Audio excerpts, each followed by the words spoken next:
The story begins as a boy named Alec sits alone fishing, but he's interrupted by a man named Eldus, who asks him if he likes magic.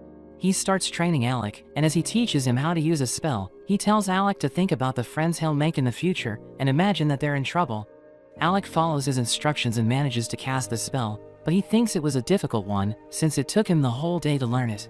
But Eldus notes that it would take most people a whole month to master it, and Alec is excited to learn another spell, but he tells Alec they're done for the day. He decides to rest while fishing instead, but Alec is annoyed since he wants to keep practicing his spells.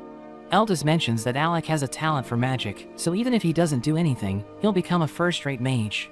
He wonders why Eldus is teaching him, but before he can answer, he feels a fish pulling on his rod, and he has no idea how to catch it. So he asks Alec for help, and he finds Eldus weird, since he seems to know nothing but magic, and Alec helps him catch the fish. Alec continues to learn magic, but one day, Eldus tells him he's leaving the capital, and he advises Alec to never become a court magician. He wonders why Eldus taught him magic, so he reveals that it's because he owes Alec's late mother a favor, and he watches Eldus as he leaves. Several years later, Alec finds information about Eldus and realizes that he graduated top of his class.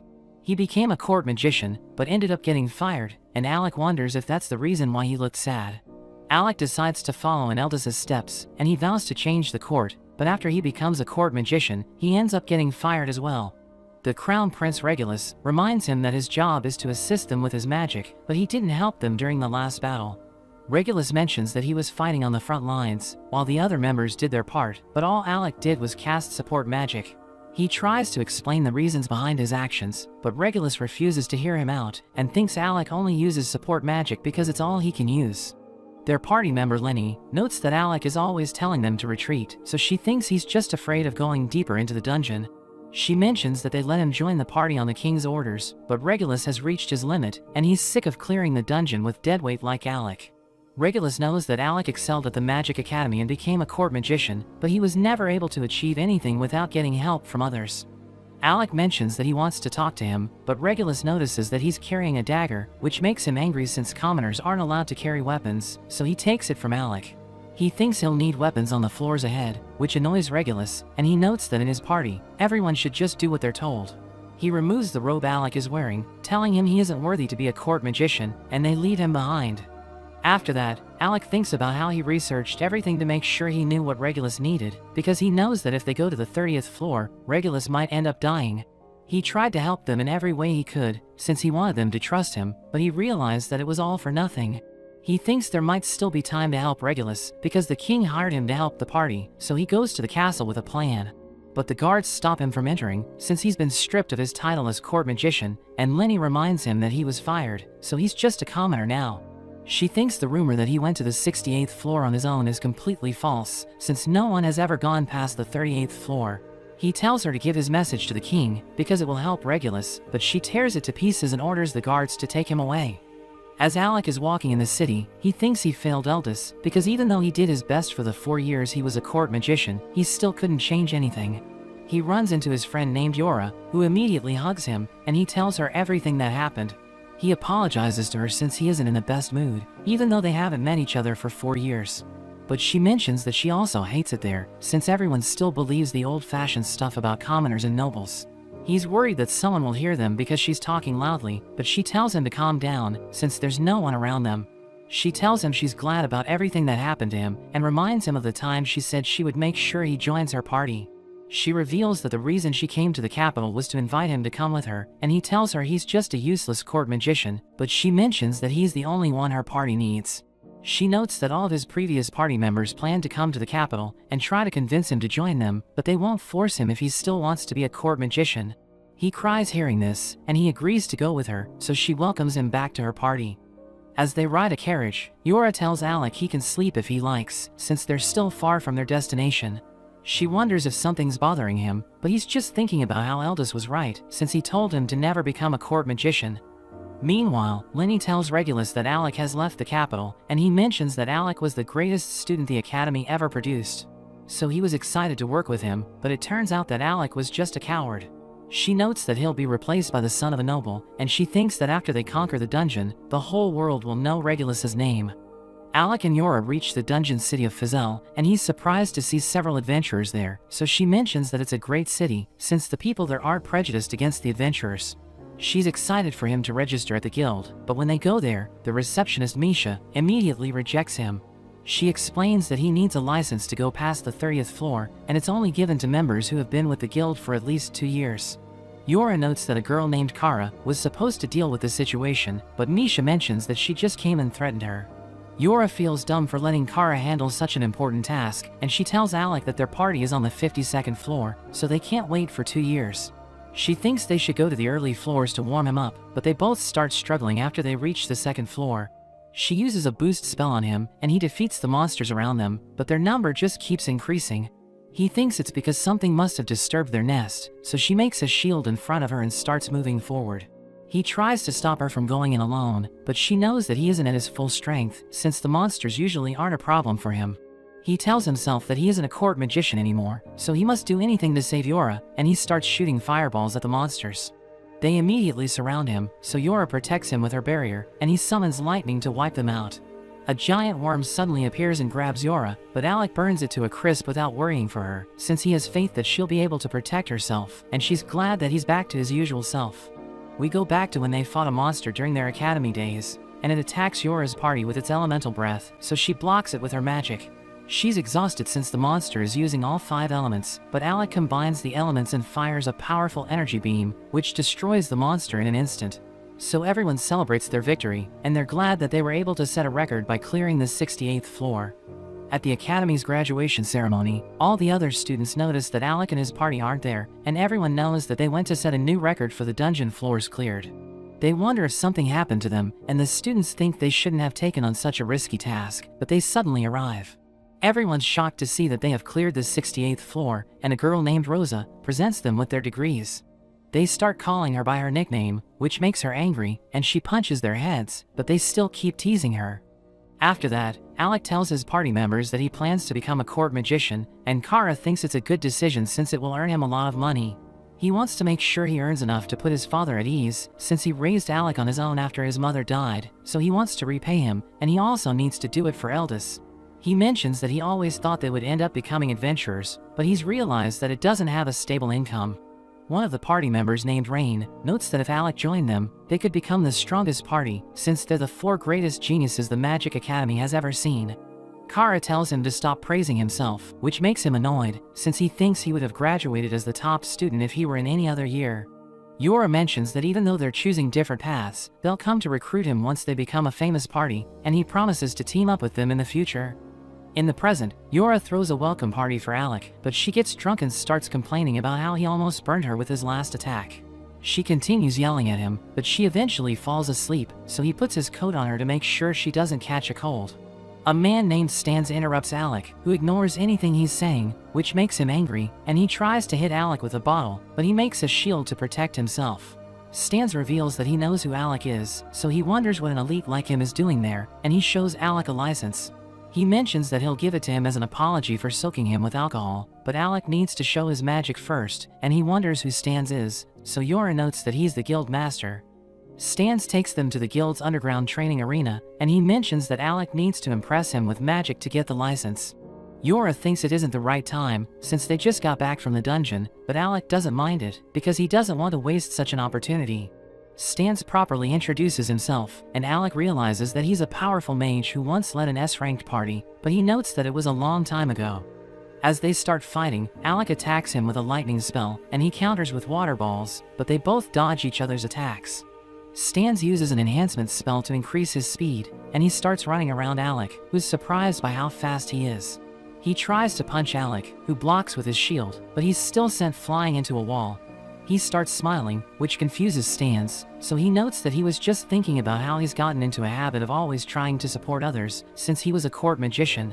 But he isn't bound by those rules anymore, so he makes a sword out of his mana and rushes towards Stans, who throws water balls at him, but he cuts them with his sword. Stans rushes towards him, but he rains down lightning from above, and attacks Stans with his sword. Stans is impressed by his moves, so Alec thinks he has passed the test, but Stans notes that he's just getting started. He summons 2 dragon claws and charges at Alec, who manages to dodge the attack, but he's surprised to see that Stans has destroyed the ground. Alec hits him with a lightning attack, but Stans tells him that won't work, and as Alec blocks with his shield, Stans mentions that he won't be able to win by just running away. He starts using the Claw's special ability to heal himself, and Alec attacks him to make sure he doesn't recover, but Stans tells him to try harder. Alec dodges one of his punches and lands a hit, but Stans continues attacking him like nothing happened, so Alec uses his shield to defend himself, and stabs Stans with his sword. But the sword couldn't break through his skin, and he tries to crush Alec, but he dodges the attack and lands another hit. But Alec falls to the ground as he runs out of mana, and Stans notes that the fight is over, but Rain arrives and calls Stans pathetic, since he was forced to use his most powerful skills. But he tells Rain to be silent, and notes that he was going to pass Alec anyway. After that, Rain notes that he heard something happen to Alec in the court, and he mentions that he's always been angry at how the people in the capital think a person's lineage and title is all that matters. He's amazed that Alec put up with it for 4 years, but he's annoyed at how Yora is looking at him, and she notes that she agrees with him, but he tells her to be quiet. Misha enters the room and starts to panic, so Stans pulls her out, and Yora wonders if something's wrong. She tells Rain about everything that happened to Alec, which makes him angry that he had to babysit Regulus, and he wasn't even allowed to carry a weapon. She mentions that they called his support magic useless, which confuses Rain, because Alec never used such magic, which means he had to learn it from scratch just to work with Regulus. She notes that they told him he's useless and banished him from their party, which makes Rain even angrier, but Alec finally wakes up. Yora tells him he got the license, which makes him happy since he can go with them to the dungeon, but Rain thinks they should get revenge on Regulus first. Alec is against the idea since he isn't that upset about it, and Yora reminds Rain that they aren't allowed to fight other parties. Alec notes that the best way to get back at Regulus is for him to have fun adventuring, and Rain agrees with him, since the royal capital will beg for their help if they become the strongest party. He can't wait for the moment they refuse to help the nobles, and Alec thinks being the strongest party sounds better than guarding the prince. We see Misha bandaging a girl named Krista, and Stans notes that trouble for an S-ranked party means problems for the entire guild. So they gather all of the adventurers they can on short notice, and Stans tells them they need to form a group to rescue Krista's party called Rechroma, since they're stuck on the 64th floor. Meanwhile, Kara meets up with Alec, and she asks him why he isn't in the meeting, so he mentions that they just called for A-ranked adventurers. Kara heals his injuries and tells him to talk to her if something's bothering him, so he notes that he hasn't shaken the habits he picked up at the court, revealing that he's still scared to use his powers. She pats his head to calm him down, while Rain and Yora arrive, telling him Stans has recruited them for a rescue mission. They give him the details and mention that they can't use healing magic on the 64th floor, so they need potions. Alec is surprised that Kara agreed to go to such a place, so she notes that she was against it, but Rain's decision overruled her. She calls him an idiot for his decision-making, but he tells her to stop lying, since they decided to go there after a majority vote. They start fighting each other, while Yora tells Alec that they'll need his help to take down the floor boss, so it's up to him if they'll accept the mission, since he'll have the hardest job. He's fine with it even though he's worried that he's still rusty, so Rain notes that they should hurry before Stans and his party get to the dungeon. Kara is annoyed since it means they're just Stan's backup, but Alec doesn't mind it, since he already feels like an extra. They tell him it isn't true, because Stans told them they could only come if Alec is with them, which means they would be sitting at home without him. After that, they head to the dungeon, where they mention how their wish of going on adventures together is finally coming true. Alec apologizes for making them wait that long, but Rain explains that they waited for him because they wanted to, and notes that it's time for them to get their legend back on track. Rain mentions that if they try to go down to the 64th floor normally, they'll never make it in time, so Yora shows them a magic item, which lets them skip all the bosses. She mentions that they also have a core that lets them go down to the 52nd floor, but the one Krista gave them will let them go straight to the 64th floor. Alec wonders why they've been given such an important item, but she mentions that the other team was also given another core, and she notes that the boss of the 64th floor is undead. So they need Alec to fight it, and Rain tells him to conserve his energy, since they can't defeat the boss without him. They teleport to the 64th floor, where they're immediately attacked by a group of skeletons, so Rain takes out his spear and starts attacking them.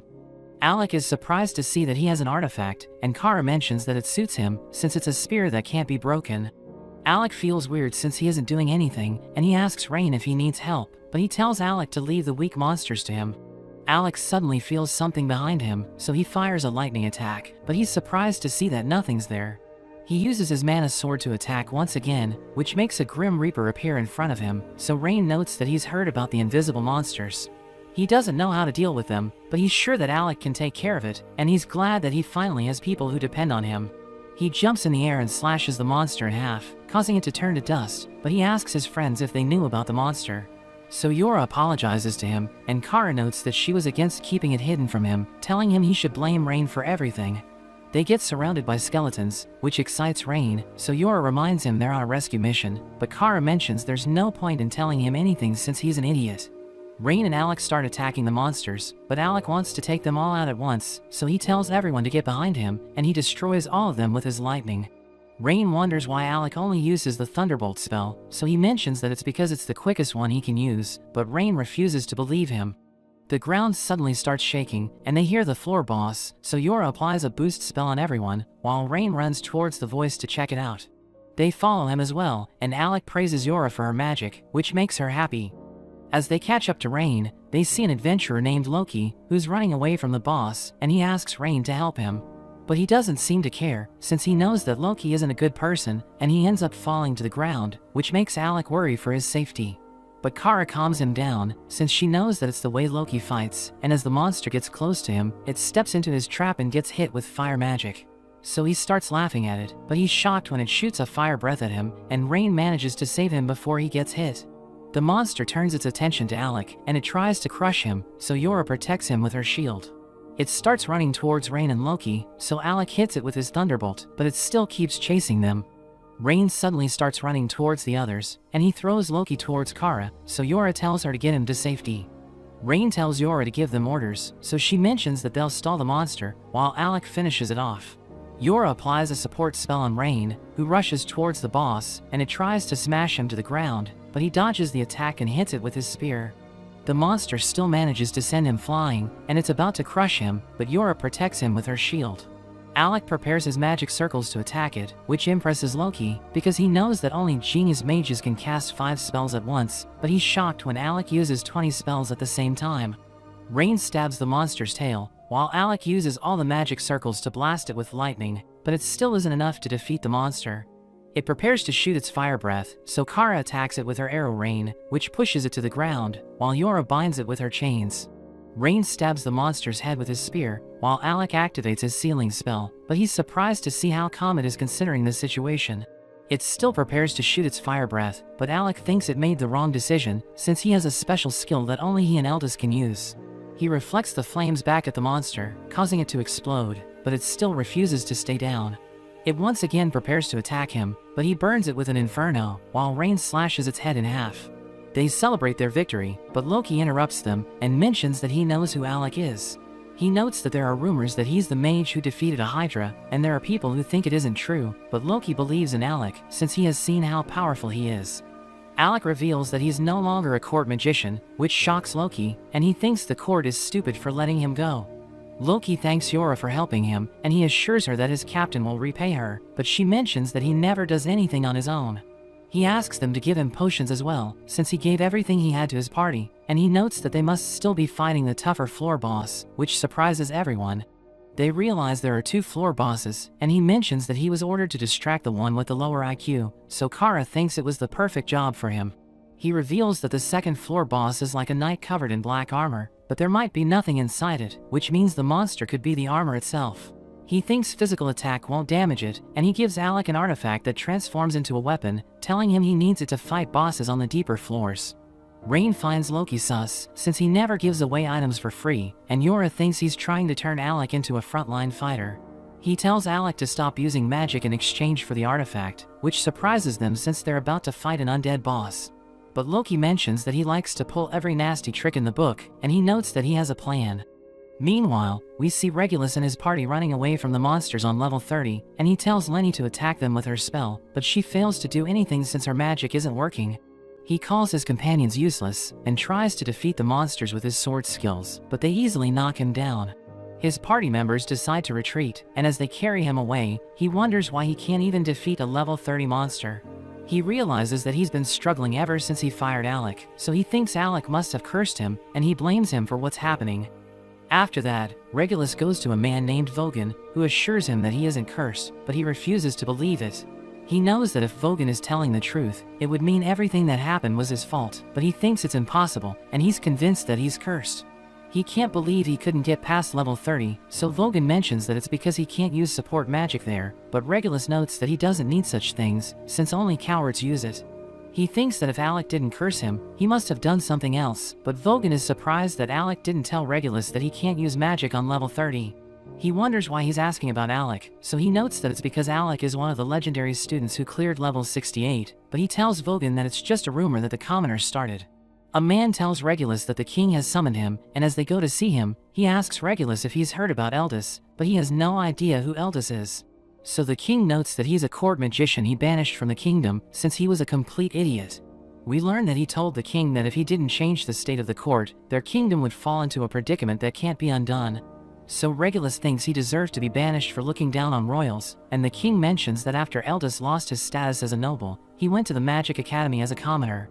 He impressed everyone with his skills, and he used his privilege as the top graduate to come back as the court magician. He went missing after a year, but during the time he spent in the castle, he would say strange things that made a lot of people dislike him. He even tried to convince the king to change his opinion about commoners, since they are worthless, revealing that one of them saved his life. The king asks Regulus if he knows why he sent him to the dungeon, and he thinks it was to make sure he gained experience. But the king tells him he's wrong, revealing that he wanted to know if Eldis was right, and thinking it's time to change the kingdom. Regulus doesn't understand what he's trying to say, so he thinks about changing the civilian employment system to make sure every talented person is evaluated equally, no matter what their origin is. Regulus doesn't think it's wise, since the king taught him that it's a disgrace to get help from a commoner, and he mentions that his injuries are proof that the king is wrong. He notes that everything that happened to him was because of Alec, but the king shows him the notes that Alec tried to deliver, and Regulus is shocked to see that it's a guide on how to beat level 30. He mentions that he isn't feeling well, so he decides to leave, and the king tells Vogan to take care of him. Regulus leaves the room, and he starts crying as he realizes that Alec wasn't useless, and he thinks he was so incompetent that Alec never told him the truth. Meanwhile, Alec notes that artifacts have enchantments, but it's impossible to defeat an undead monster without using magic, since they're immune to physical attacks. Rain tells Loki to stop bossing them around, but he calms them down, and mentions that he doesn't want Alec to stop using magic during the whole fight. So Yora realizes that he's trying to make the monster think Alec is a fighter, and Kara mentions that it isn't a bad idea, but she thinks there's no point in playing mind games with a monster. So Loki reveals that it possesses intelligence, which surprises them, and they find it hard to believe until they can see it with their own eyes. He notes that he isn't trying to order them around, and he just tells Alec to fight without using magic until he gives the signal, so Alec agrees with his plan. He also asks Kara to help him with teleportation magic, so she reminds him that it's a national secret magic, but he thinks it doesn't matter if no one finds out. As they start working on a magic circle, Alec wonders what kind of person Loki is, so Yora mentions that they can't trust him, but they can still rely on him. She reveals that a few years ago, he was the commander of a search party in a dangerous dungeon, and everyone returns safely thanks to him. He decides to believe in Loki, and he challenges Rain to a sparring match, but he thinks Alec has lost his touch, so he promises to go easy on him. Loki is surprised to see how close they are, even though they're teaming up after 4 years, so Kara notes that it's because they've known each other for a long time. As they activate the magic circle, Loki mentions that they can only teleport to places that have been marked, and he tells them to be on guard. Rain feels nostalgic even though they have an extra with them, so Loki jokes that their team would have been perfect if Rain weren't there. They teleport in front of the boss, and they see 2 members of Loki's party fighting it, but none of their attacks work against it. Rain rushes towards it, but it blocks his spear, and Alec tries to ambush it from behind, so it jumps in the air to dodge his attack. They continue clashing with each other, and as the monster jumps again to avoid Rain's attack, he stabs its robe to hold it in place, while Alec slices off its head. They think the fight is over, but the monster keeps moving even though its head has been removed, and it lunges at Alec, who struggles to block its attack.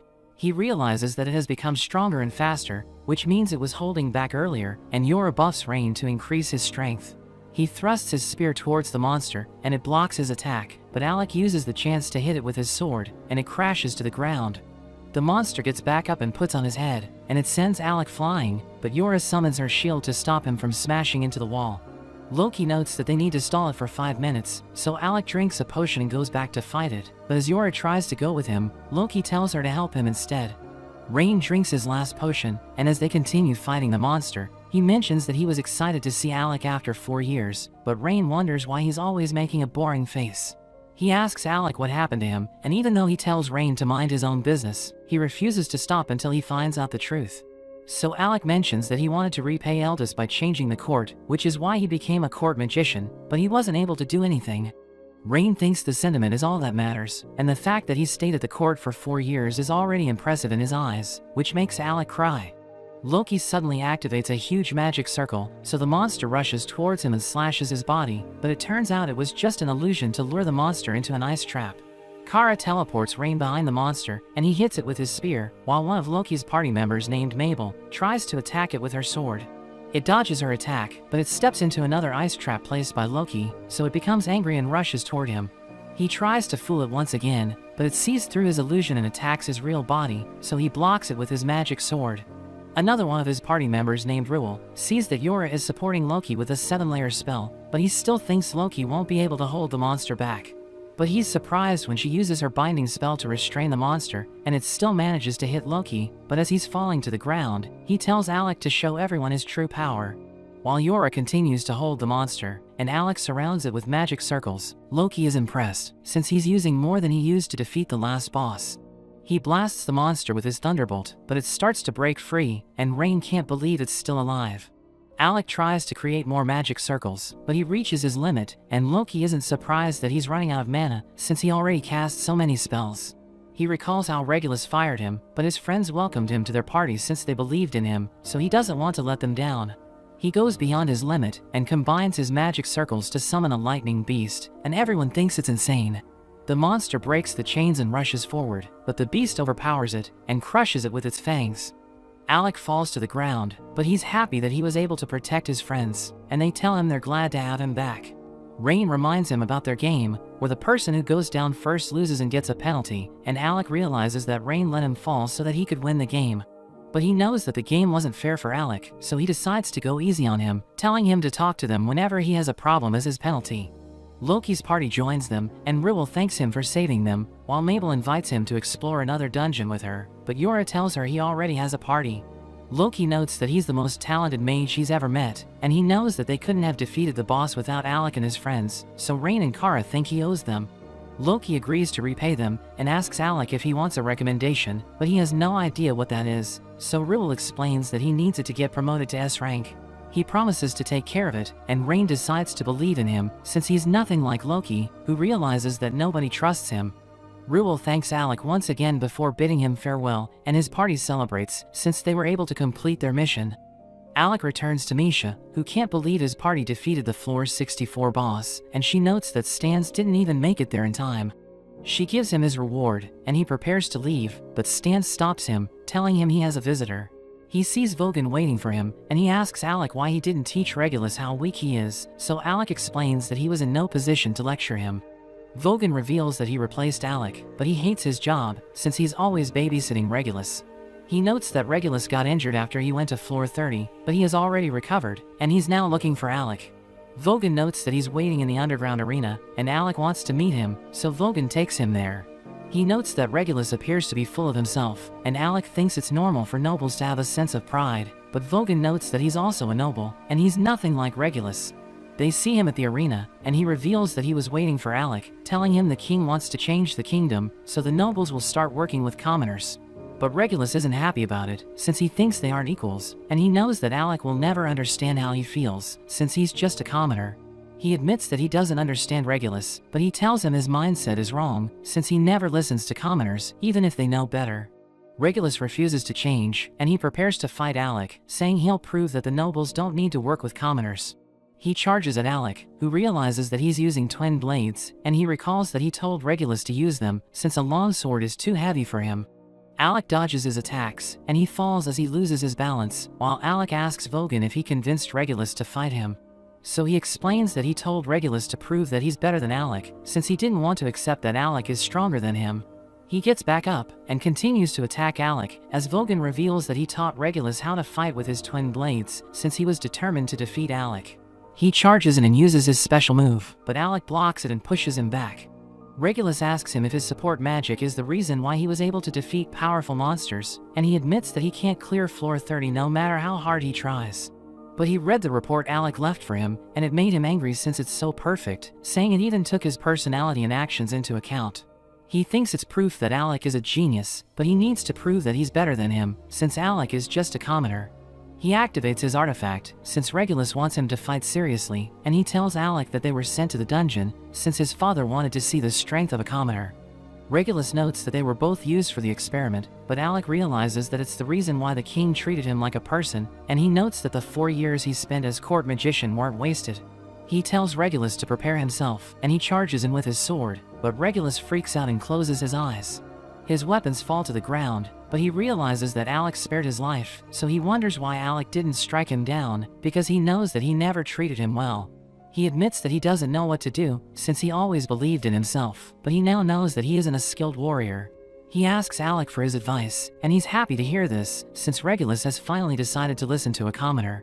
He apologizes for everything he did to Alec, who admits that he doesn't know how to respond to his question, and he tells Regulus that he's the only one who can answer it. Alec offers to help him up, but he refuses to take his hand, and tells him he has already cooled off. Regulus tells Vogan to give him the court magician's robe, and he returns it to Alec, while Vogan shows him a letter from the king, which mentions that the position is open for him. But he refuses to return as the court magician, since his new party has a rule against leaving, and he mentions that he doesn't want to leave them. He tells Vogan to thank the king for him, since he enjoyed the 4 years he spent as court magician, but Regulus returns his robe anyway, and tells Vogan it's time to head back to the capital. He thinks Alec is an idiot for rejecting the king's kindness, and Alec mentions that he's just a useless commoner, so Regulus calls him a fool. Alec notes that they finally agree on something, but Regulus smiles as he leaves, and they're both happy with the way things turned out. Alec asks his friends to show him around Fazelle, but Rain notes that he can't do it since he isn't feeling well, and Kara mentions that she needs to do something important.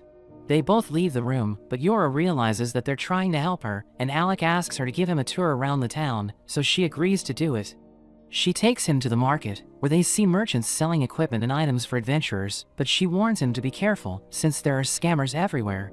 But she ends up buying junk from them, and one of them shows her a strange stone, claiming that it's a medicine that can help her fight for days without sleeping. She immediately believes him, but Alec pulls her away. They reach a cafe, where they decide to take a break, and Alec wonders why Rain and Kara don't like Loki, so Yora tells him that Rain is careless and sloppy, but he always takes care of his weapon. They recall how he always cleaned his spear after their dungeon trips, and he didn't want to replace it, since he trusted it with his life. But Yora reveals that 2 years ago, he fought a floor boss to save an A-rank party, and he ended up getting injured. Rechroma helped them defeat it, and Rain tried to pretend that he didn't get hurt, but his legs gave out on the way home, and he passed out, so Loki and Riwil carried him back. But Loki thought his spear was useless, so he threw it away, and Rain was angry when he learned about it, but Loki told him that weapons are disposable, which made him even more upset.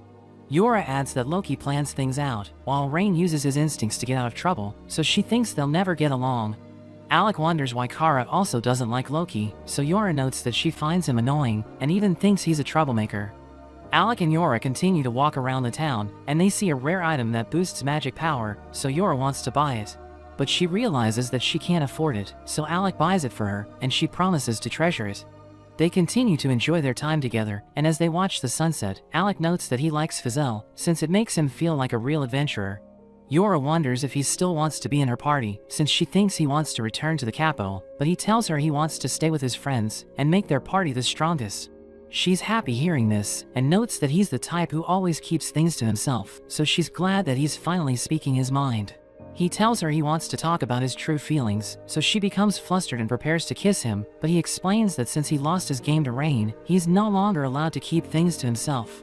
He realizes that she's upset, so he asks her what's wrong, but she tells him it's nothing and curses Rain. The next day, Rain wakes Alec up, and realizes that he's been studying all night. Rain tells him to get ready, since an adventurer's day starts early, so he dresses up and asks Rain if he wants to start the usual way. They have a sparring match, and Yora tells them it's too early to fight, but Alec notes that he needs to catch up to his friends, since he's been away for 4 years. Rain manages to break his sword, so Alec admits defeat, but Rain challenges him to fight with his artifact, and they're about to clash, but Yora tells them to stop before someone gets hurt. Loki suddenly joins them, and offers to give them advice, so they start walking away, but he reveals that he gave them an S-rank recommendation. They realize it's an S-rank ID, but he refuses to give it to them unless Rain begs for it, so Krista hits him and apologizes for his behavior.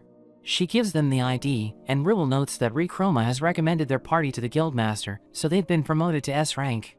She tells Alec that S rank parties are allowed to access the Arcana dungeon, and Ribble notes that it's a challenging dungeon, which is even more dangerous than floor 64. They tell Alec to call them if he needs help, since they still feel like they owe him for saving them, but Loki suddenly invites everyone to celebrate. Yora and Kara tell everyone he's going to treat them, so he notes that he needs to leave to attend a meeting, but Krista reveals that he's lying, so they drag him away. They head to a tavern, where they start drinking together, and Alec can't believe that their party is already S rank. Rain tells him to stop doubting himself, and notes that they're just getting started, but Loki isn't happy with what's happening, since everyone keeps ordering the most expensive drinks. After that, we see that Yora is already drunk, and Kara tells Alec she's happy, since he chose to stay with them instead of returning to the capital. But Misha suddenly calls Kara, and tells her they need her help. She heals wounded adventurers, and Misha thanks her for helping them, telling her their healers were overwhelmed since a lot of people got injured. She wonders what happened to them, so Misha reveals that they were attacked by criminals from the Shadow Guild, and Stan shows Kara an injured adventurer named Olivia. She realizes that Olivia is in terrible condition, so she needs to treat her all night, but Olivia suddenly grabs onto her, and Kara asks her if she remembers what happened. Olivia mentions that she needs to find a traitor, and tells Kara to heal her so that she can jump into action, but she tells Olivia that she needs time to recover. She tries to act tough, but she suddenly collapses, so Kara starts treating her wounds, and she realizes that Olivia has a lot of old scars, which prove that she has survived countless battles. Kara knows that she's from the Nameless Party, and she's one of Fizel's best sword fighters, so Kara wonders who did this to her, and uses her healing spell on her. The next day, we see Alec at the library, where he checks out the records of the Arcana dungeon, but a boy named Lurg suddenly interrupts him.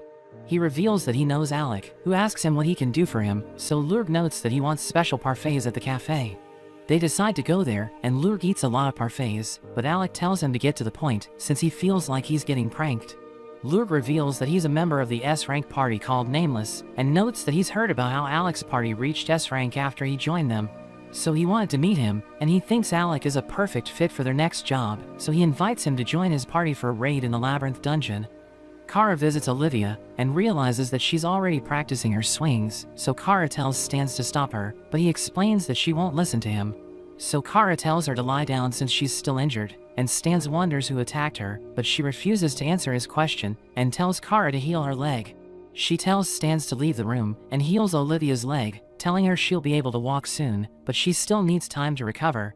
She apologizes for being rude to Kara, and promises to repay her, but she suddenly kisses Olivia's forehead, telling her it's a charm that will help her relax. She recalls how her mother used to do that to cheer her up, and she tells Kara she's thirsty, so she gives Olivia tea. She notes that she's also hungry, so Kara leaves to get food for her, but Olivia puts a drug in her cup. Meanwhile, Alec tells his friends about Lurg, and we learn that he still hasn't accepted his offer. Rain notes that Lurg looks like a boy, but he's actually older than all of them, and Alec is surprised to hear this, so Yora reveals that he's an elf. Alec recalls how he mentioned that the Nameless will be heading to floor 72, and their plan is to clear it quickly so that they can grab the dungeon core from the last floor. He wants Alec to come in at the end, telling him he can keep the core, and Lurg reveals that the Nameless is in a hurry, since they want to make the Shadow Guild pay for hurting their friend. Alec realizes that Lurg wants him to handle the dungeon, so that he can take down the Shadow Guild, and he gives Alec a core for floor 72. Rain doesn't trust him, since his offer seems too good to be true, but Yora doesn't think Lurg will set them up, since he's the one who keeps Nameless together. Rain takes the core, and he knows that Olivia is also from the Nameless, so they decide to visit her. But Misha tells them that something happened to Kara, and they realize that she isn't feeling well, since Olivia drugged her. She thinks Olivia went back to the labyrinth, and notes that she isn't fully healed yet, so the Shadow Guild will kill her if they see her. Rain thinks she'll be fine, since she's an S-rank sword fighter, and he tells Kara to calm down, since she isn't acting like her usual self. She notes that Olivia said something about a traitor, so she knows that someone's helping the Shadow Guild, and she's determined to save her, saying she'll go alone if she has to. But she realizes that her friends won't let her go alone, and Rain tells her they were planning to raid the labyrinth anyway, so they can find Olivia while they're at it. They head to the labyrinth, and Yora notes that it has teleporters everywhere, but Mabel suddenly joins them, and tells them she went there since she's also looking for Olivia. She offers to tag along, and reveals that Lurg asked her to join the raid, since the Nameless needs someone to take Olivia's place. She notes that they're both S-ranked sword fighters, but she suddenly touches Alec, and mentions that she wants to see his magic again. So Yora becomes upset and tells her they don't need her since their party cares about the team dynamic. Rain explains that the Nameless act like 4 solo adventurers who only work together when they're dungeon diving, and Mabel notes that Olivia is a stoic type, but she's actually a kind person at heart. In a flashback, we see Olivia practicing her swings, but she wonders why Mabel is hanging out with her, so she explains that it's because they're friends. Olivia notes that she prefers to be alone, and reveals that she only joined the Nameless to clear dungeons, but Mabel invites her to go on a dungeon raid. So Olivia agrees to go with her, and Mabel looks forward to seeing her at the central dungeon tomorrow. Back in the present, Mabel reveals that Olivia showed up for the dungeon raid, and Yora refuses to let her tag along, but she begs everyone to find Olivia. After she leaves, Rain gives Alec a bracelet and tells him not to lose it since it's their secret weapon. They enter the labyrinth, and Kara sets down the teleportation circles so that they can reconnect in case a trap splits them up. But Rain mocks her for behaving like a little girl at the guild, so she kicks him away, and he ends up activating a trap. Alec rushes to his side, but he also triggers a trap, and they both get teleported away. Alec finds himself surrounded by monsters, so he blasts them with his thunderbolt, but one of them is about to hit him from behind. So Kara shoots it down, and explains that she was able to reach him because of their bracelets. She reveals that they're called Mobius rings, and they come in pairs, which prevent 2 people from getting separated. She tells him not to worry about Yora, since she's with Rain, and she thinks they'll be fine since he's a capable fighter. Alec and Kara cut down the monsters, and they explore the labyrinth, but they stop as they see a bandage on the ground, which makes them realize that Olivia is nearby. We cut to Rain and Yora, who are running from a group of monsters, and Yora uses her magic to create an earth wall. She tells Rain to aim for their boss, so he rushes forward, while she buffs him with her spell. He charges past the monsters, and slices off their boss's head, so they panic and run away. She praises him for defeating the monsters, and he notes that he deserves the compliment, but tells her to help Alec get his confidence back. They stop as they see a monster's corpse, and they realize it's a floor boss, but Yora wonders who defeated it in one slash. So Rain tells her that only one person can do that, and notes that it's the Blade Master Mal. We see Mal talking to the boss of the Shadow Guild, who's impressed that Olivia didn't stand a chance against him, and he explains that he knows how she fights since they know each other. The boss wonders why Mal is working with them, so he explains that it's because they share the same goal, but notes that his wish is different since he just wants to get stronger. The members of the Shadow Guild reveal that there are intruders on floor 72, and Mal hopes that the person he's looking for is among them, but the boss orders his men to get rid of them. Alec and Kara find Olivia, who tells them their timing is perfect since she needs someone to heal her. But Kara refuses to help her since she knows that Olivia will just run off again, and Alec notes that he isn't a healer. He explains that Kara wants to take her back since she's worried about her, but Olivia tells them not to get in her way and apologizes to Kara since she can't repay her. Kara tells her she doesn't understand healers since they don't ask people to repay them, and Alec stops her from escaping while Kara asks her why she returned to the labyrinth. So she explains that she needs to settle things with the traitor, who happens to be her master, and she blames him for her mother's death. She activates a teleporter, so Kara rushes to get to her, and they all get teleported away, but they realize that they're in a monster nest. Alec charges in, and Olivia wants to join him, but Kara tells her to wait and heals her. She notes that it will take time to prepare the teleport spell they need to escape, and Alec is vastly outnumbered, so Olivia realizes that he needs her help. He struggles to defeat an ogre since he can't hit its weak spot, but she instantly cuts it down, and he's amazed because he didn't even see her move. Kara notes that her teleport is almost ready, but it suddenly gets dispelled, and Alec realizes that they can't use spells since there's a magic eater in the area. Olivia tells him he lacks practice, and as she continues to eliminate the monsters, Alec realizes that she's the opposite of Rain since she's a cold and sharp fighter. He doesn't want her to underestimate him, so he fights on, and she notes that he has potential, but he still hasn't mastered his weapon, telling him to treat his sword like a part of his body. They hear a bell ringing, and she notes that they can't defeat all of the monsters, so they need to take down the magic eater to escape. He promises to deal with the monsters while she looks for it, and Kara tells her where to find it, but notes that there are too many monsters in the way. Olivia rushes towards them, and Alec thinks she's reckless, but she easily cuts them down. He distracts the other monsters, but one of them attacks him from above, and he manages to push it back. But it continues to attack him, and he struggles to defeat it since there are too many of them, so he rushes towards an ogre, and the monster crashes into it. He thinks it's done for, but it manages to recover, and he's impressed that it's still alive. Olivia slaughters the monsters in her path, and she sees the magic eater, so she stabs it and destroys its bell. Kara tells Alec they're ready to go, so he blasts the monsters with his thunderbolt, while Olivia rushes to get to her. She tells them to hurry, since the monsters have already found her, so Alec burns them and tells Olivia to take his hand.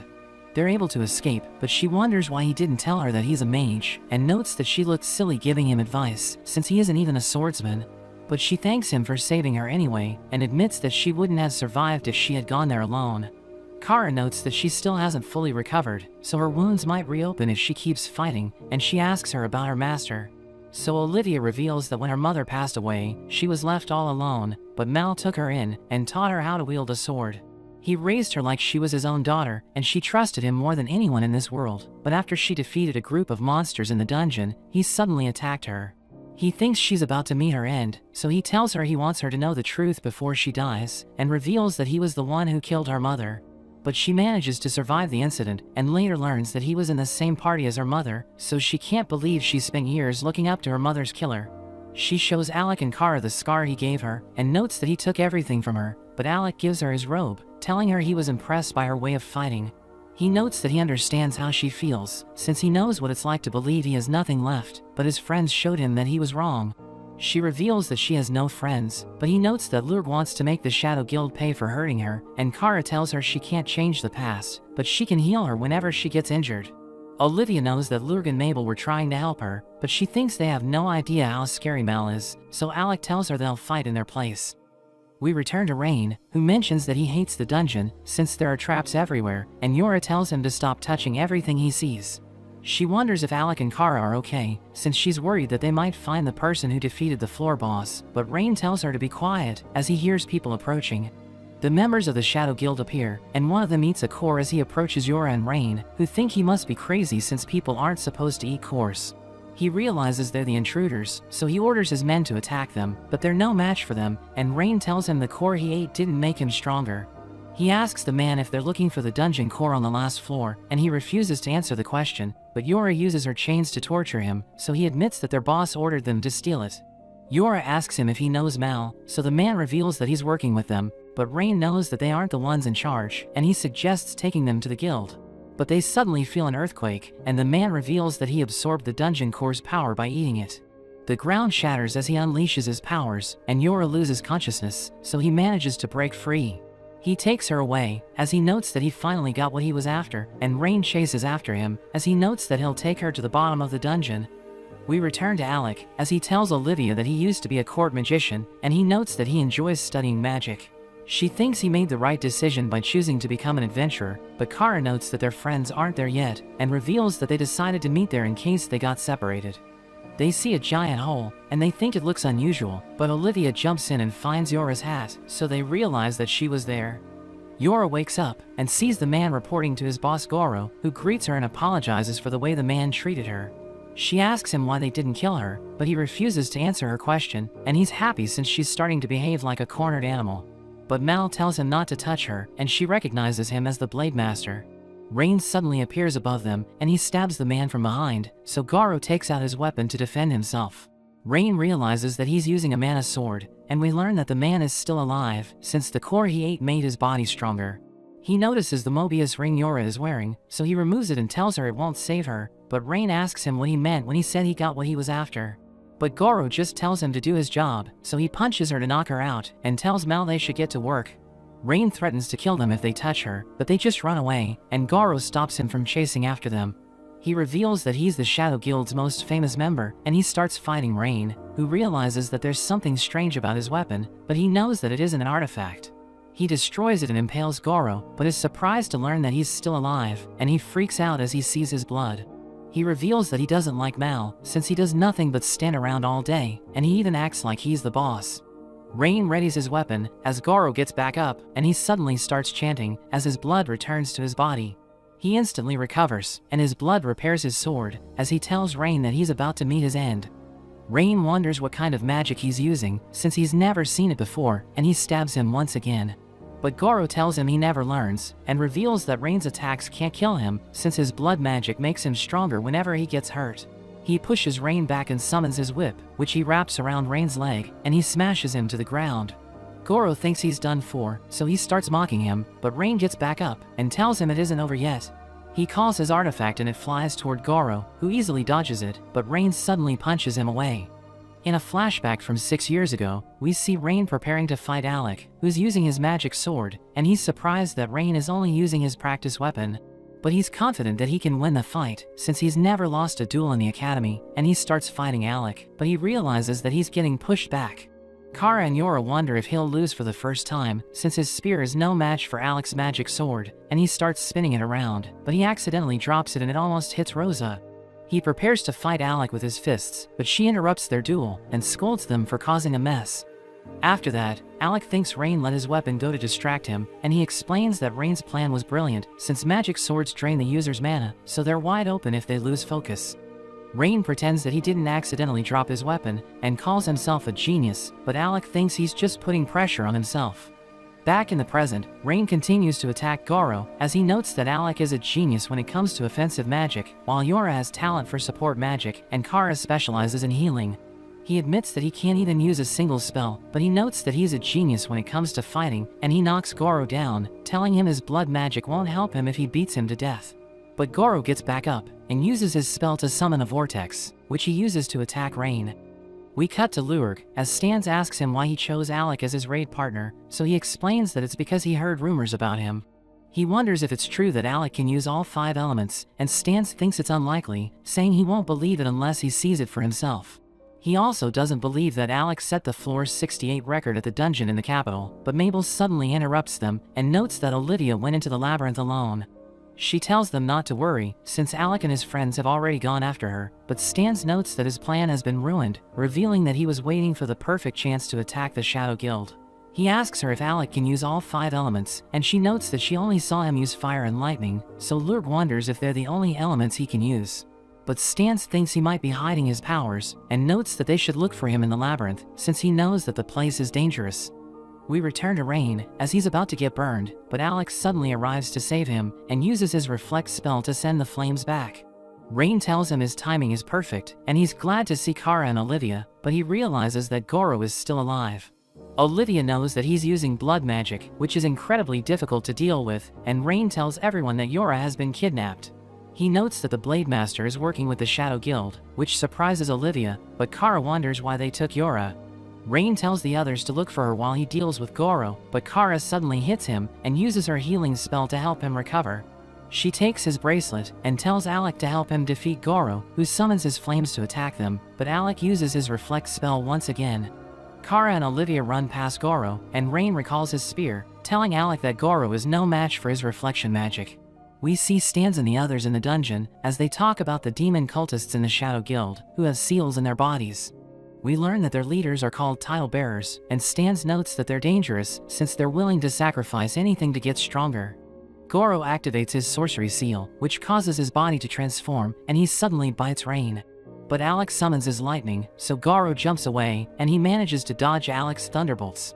He realizes that Goro's speed is insane, so he creates a huge magic circle above him, and blasts him with his lightning. Goro bleeds as he screams in pain, but he uses his magic to turn his blood into mana, and explains that Alex's attacks can't kill him, since he won't die unless he runs out of blood. He uses his blades to attack, so Alec creates a barrier to block them, and Goro manages to destroy it. But Rain suddenly appears behind him, so Goro attacks him and starts overpowering him, as Rain realizes that he can't keep up with his speed. Goro starts mocking him again, since he called himself a genius fighter, but he's no match for him. As Rain falls to the ground, Goro reveals that he's a title bearer, since he has the ability to surpass his limits. He threatens to kill Rain if Alec tries anything, but Rain suddenly stabs him and burns the tip of his spear. In another flashback, we see Rain fighting a boy who easily defeats him and tells him he'll never win against a genius. Rain promises to surpass him, and he trains hard to get stronger, but one day, he realizes that the boy has fallen ill. He's angry that they'll never be able to fight again, since he wanted to defeat him, so the boy tells him he can consider himself the winner and start calling himself a genius. Back in the present, Rain continues to fight Goro and blows a hole into his chest, as he notes that he'll always be a genius no matter what anyone says. We cut to Mal, as he reaches the end of the labyrinth with the man who took Yora, and they open a huge door, which leads them to the lowest point of the dungeon. They climb up the stairs, and they see the dungeon core, and as the man takes it, he notes that he has finally found what he was looking for.